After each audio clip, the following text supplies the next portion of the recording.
subway system, upgrade our highway, protect our coastal communities from hurricane and other extreme weathers. So definitely, we, like other countries, we need to invest in technology that will, reduce climate issues, right? So definitely, I am going to add more further funding to those options. Electrical vehicle, if we can make it cheaper and affordable for every New Yorker, it's good. But definitely invest heavily on public transportation so people can use that more often. Thank you. Do you want to take this question? I already This is my moderator. Great, thank you. At this time, I want to bring up Yifeng Chen. She's going to ask the next set of questions. Yeah, so as a formal education council CC20 member, I'm going to tackle questions on education. So three of you here for the first question. So education has been among the top issues for Asian New Yorkers. The landmark affirmative action case will be heard by the Supreme Court this year. Question: what is your position on the lawsuit against Harvard on their discrimination of Asian applicants? Oh, since you have it, why don't you go first? Yeah. Sorry. So I will say, the Harvard's discriminatory policy against Asian Americans are wrong. They are, not lawful. So Asian Americans are not minority or privileged community. So in the past, 8 years, people are trying to focus on real issues instead of fixing the education system, right? So we, like Brian mentioned earlier, right? Every school is supposed to be a quality school, provide quality education orders to all the New York City students. And sometimes people want to focus on like a few schools, and then they're really missing the big picture because they are not really doing the justice for all New Yorkers. So every children should be able to read and know to pass ELA and math state exams. So we've spent billions of dollars on those on education, but we are not getting the result. And then people try to do that those discriminatory policy against Asian American. This is totally ridiculous. Thank you. Well, I have to confess, I went to Harvard University's undergraduate women's college, Radcliffe, and I went to Harvard Law School. When I was at Harvard Law School, they discriminated against women, and when I was at undergraduate, they discriminated against women. We couldn't go into a library, so Harvard is not exempt from discrimination, and I was a victim myself. I don't know the details enough of this lawsuit to comment on the merits. I like to know what I'm talking about. But any kind of discrimination is untenable, and I have fought against it, whether it's discrimination against women, against Asians, against black people, against Latinos, whatever the ethnic group, I'll never stand for it. And as I mentioned before, I was the only district attorney in America to stand up against discrimination in jury selection, which at that point affected blacks, but was going to affect every single ethnic group. So that's the kind of congresswoman I was and a public official. Sorry. Thank you. I'm a full supporter of a fair admissions process, and by fair, I mean we need to be fair to all Americans from different ethnicities. And this is a form of prejudice and bias against the Asian American community. Instead of supporting them and encouraging them to continue opening up SAT programs in their communities, we're doing the complete opposite. Harvard University is doing the complete opposite. They're showing their discrimination, and by that they're losing students. And if anything, if they see this as that the Asian American community is progressing and they're getting high grades in schools, why, maybe we can incorporate programs in other communities, like African American communities, Hispanic communities, and I'm sure they'll perform the same way that the Asian American community is performing. So just because they're putting in, the hard work, doesn't mean that we should change the admissions process completely. No, we trust that other students can also put the same amount of work and they can perform the same way that the Asian American students are performing. So discrimination is something I'm totally against, and it's unacceptable and unfair. Thank you.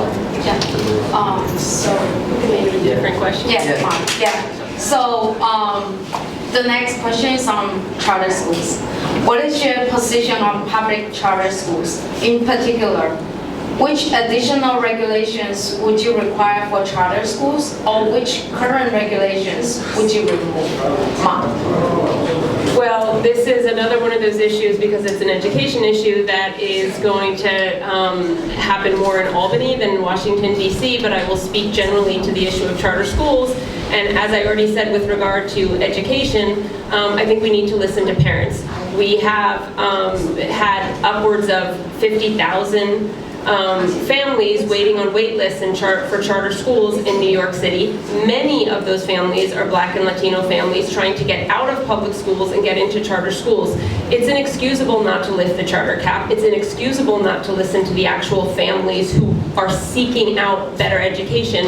And in particular, I think those families that are trying to leave the public school system and get into charter schools should inform the public schools about what they're looking for, because what they're looking for is rigorous academic education. And so our federal dollars should support pilot programs in schools that are going to improve the quality of education in the schools and not impose on families what politicians think we should want, but actually listen to us and create the kind of programs that we actually do want.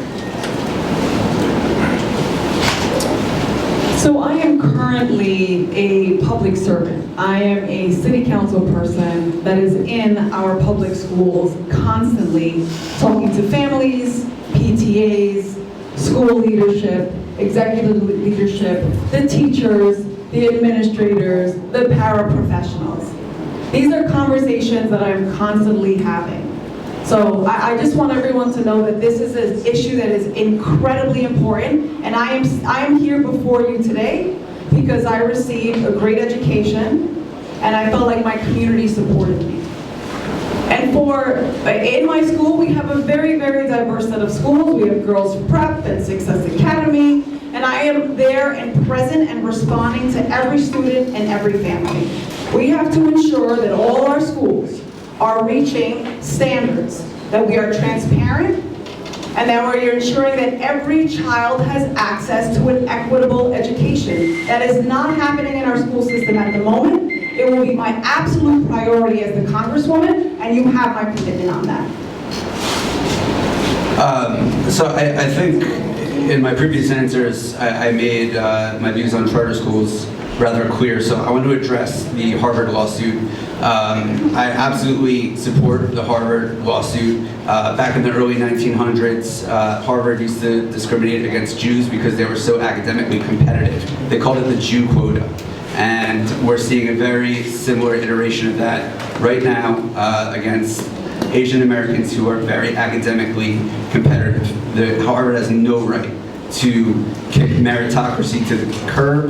This is a country that's founded upon hard work. And as Congressman, I will absolutely lend my support to that initiative, and I think it's in our national best interest to support meritocracy in a very competitive international environment. And on that note, I really apologize. I have a family obligation. I need to get going, but I thank you for having me. And for any gaps that there may be, check out the other videos of my other Asian Wave forums. I appreciate it, and thank you so much.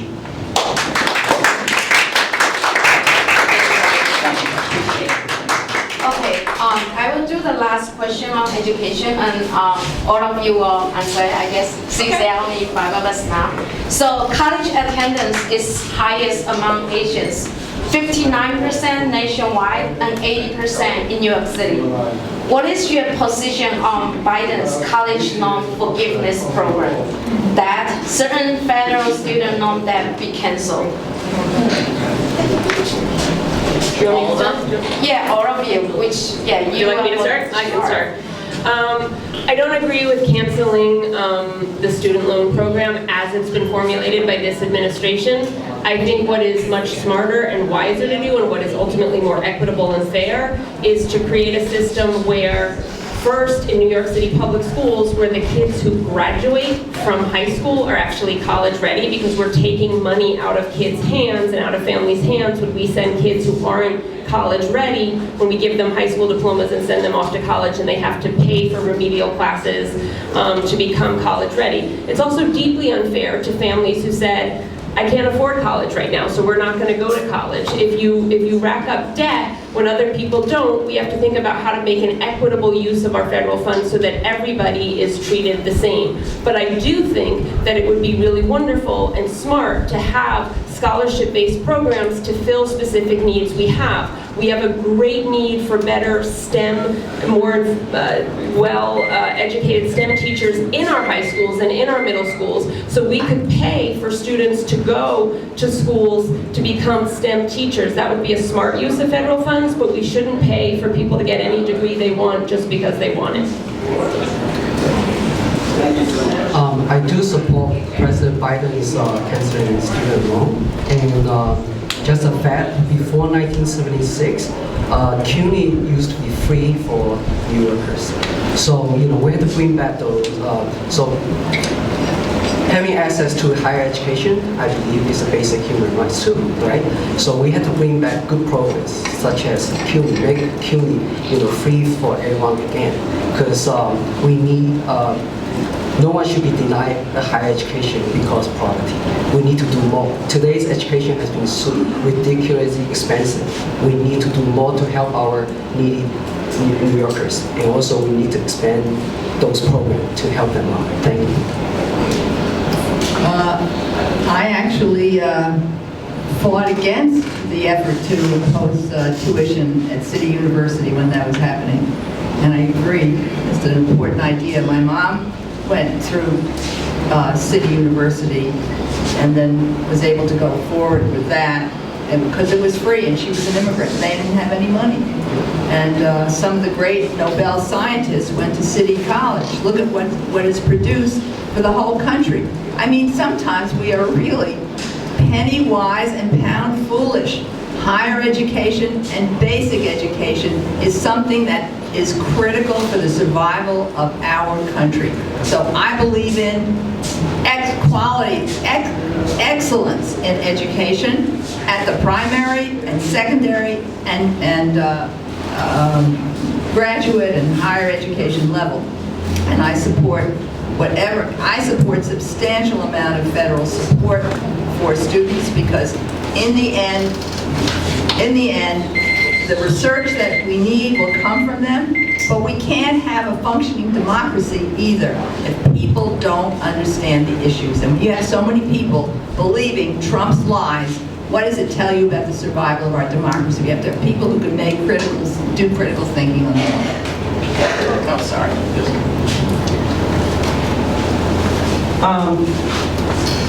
I'm going to refrain from answering on that question regarding the student loan cancellation program, but I do believe that we can increase scholarships for students. There are so many financial incentives that we can make available for our students, keeping programs like the Gifted and Talented program, SAT classes available. We want to encourage students to stay in school, especially with the dropout rate right now so high. We want to see how we can make more programs available to encourage them to stay in school. And I went to St. John's. It's a very expensive school. I had to take out loans and park scholarship. I had my father also help me throughout my schooling. So it's important that we provide access to higher education, and we also maintain programs. We support the CUNY schools. We keep programs like that accessible for all students and give them the option to choose whether they want to go to CUNY or private school. Thank you. I agree with Ms. Holtzman. I thought that was a great summary, and of course with Jimmy. I do think if we can get to tuition-free college, that would be ideal. Low-cost, affordable college has to be at the absolute bare minimum right now for people to continue to develop, to learn, and to have access to economic opportunity and prosperity. And I do favor the student loan forgiveness program. And that sort of debt, and I have been saddled with student debt, prevents people from starting small businesses, owning their first home, and making investments and things that will really contribute to an economy and also to our communities. So I support these programs, and I do believe that we also have to look into workforce development and job training. We're doing a workforce development center right on 14th Street, where people who have typically been ignored and have not had access to 21st century jobs in tech will now be able to go there and access low cost and free training with CUNY, Perscolas, General Assembly, and many others who specialize in this field and sector.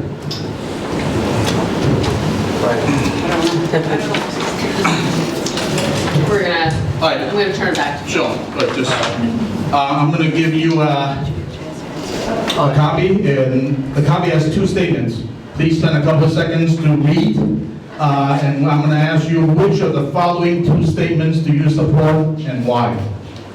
Looks like a test. I'll read it out loud. Bill, I need my glasses. Okay, so here are the 2 statements. Statement A, the federal government must not discriminate against or grant preferential treatment to any individual or group on the basis of race, sex, color, ethnicity, or national origin in the operation of public employment, public education, or public contracting. That's statement 1. Statement 2, or statement B, sorry. The federal government may remedy documented or proven discrimination against or underrepresentation of certain disadvantaged groups on the basis of race, sex, color, ethnicity, or national origin in public education, employment, and contracting, as long as such actions do not explicitly involve quotas, and as long as those characteristics are not used as sole or deciding factors. Again, question is, which of the following 2 do you support and why? And where do we start? Do we start with Carlina? Or yes.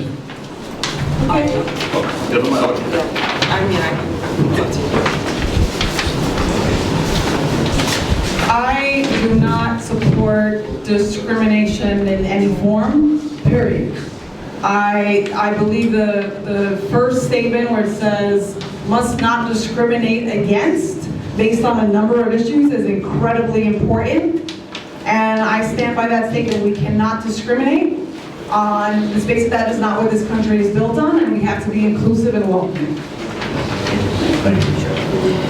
I'm going to agree with Carlina on this, and I'm surprised to be agreeing with her because statement A is clearly the correct statement here. But what we have seen for instance, we just got done talking about education. This binary, if you will, is really summed up in what has been discussed in our education circles as anti-racist education, which has been proposed by New York City. The SHSAT plan to remove the merit-based admissions test and move to a 7% plan was explicitly done under the ideology of B, and Carlina supported that completely. It was the idea that we needed to change the numbers and groups of racial groups that were in the school by using government changes of laws to change the racial composition of those schools. I fought against that for years. Statement A here says don't do that. Don't use race to reallocate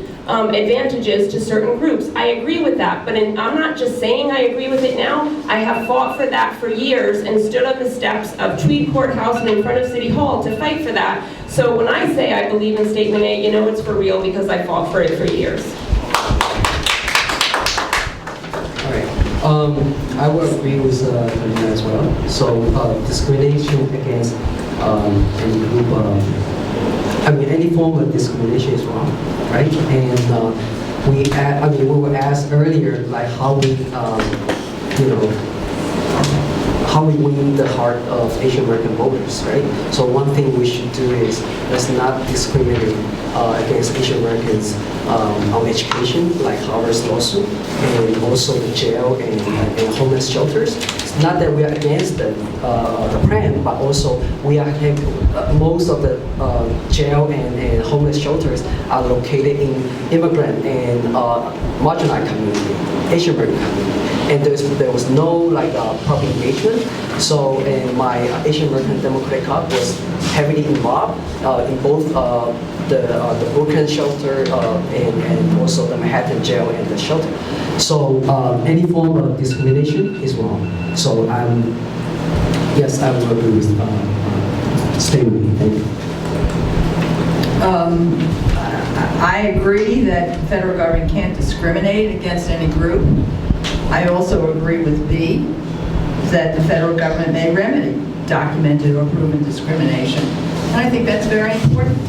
I mean, for example, people who've been excluded might need certain kind of training or the opportunity to get additional training to be able to compete. There's nothing wrong with that.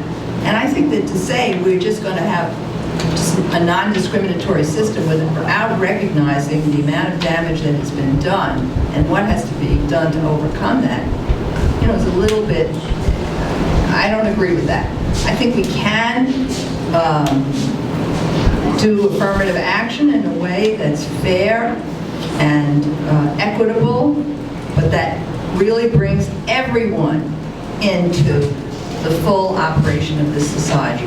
That's my view about it. And I've had to deal with discrimination too, because I was actually an employer. When I was DA, no handicapped person, no blind person had ever been hired. And people said to me, oh, Liz, you can't hire a blind person. They're not going to be able to do the job. I said, if they got through law school, they got to be pretty determined to do the job, and we're going to give that person a chance. Okay, so you got to be able to do that. So you can't just close your eyes and, well, you know, we're just going to say nobody who has a cane or has a dog helper can work in the job. That would be non-discriminatory. But maybe we have to open our eyes and say, let's be humane here too, and fair. Well, here's the question that, you know, where Republicans, Democratic candidates, and a Republican candidate, and I'm sure conservatives and independents can all agree on, that discrimination is plainly wrong. I'm against all forms of discrimination, and I believe some of the questions that you asked today revolved around discrimination, like, you know, the Harvard lawsuit. So I'm against it. I would go with A, and as it says, the federal government must not discriminate against or grant preferential treatment to any individual or group, and it should stay like that. Can I just say one other thing? Yeah, sure. I agree with Ms. Holtzman that we have communities that have been denied, and I support affirmative action. The first line that says we must not discriminate, that is absolutely something that I believe in. But I also know that communities have been historically ignored, underrepresented, and not included. And so I support affirmative action. And I believe that... Sorry. No. Thank you. Okay, continue. Okay. Sorry. You're done, right? Can I say a little bit as well to add to it? Yeah. We printed it out. It was not a trick question. No, it's not that. It's that having time to read it. Like, I absolutely believe in affirmative action. We must not discriminate, and we have to ensure that we are including groups that have been historically represented. That's what I stand by. Yes. I also support, you know, the diversity program, right? So, like Carlina said, there are some barriers for people to enter some like professions or something, such as, you know, for people to get to work in Wall Street, they have to change their last name to become more like a white American. Why some people do that? Because that's the barrier. So for those type of discrimination, that's invisible injustice.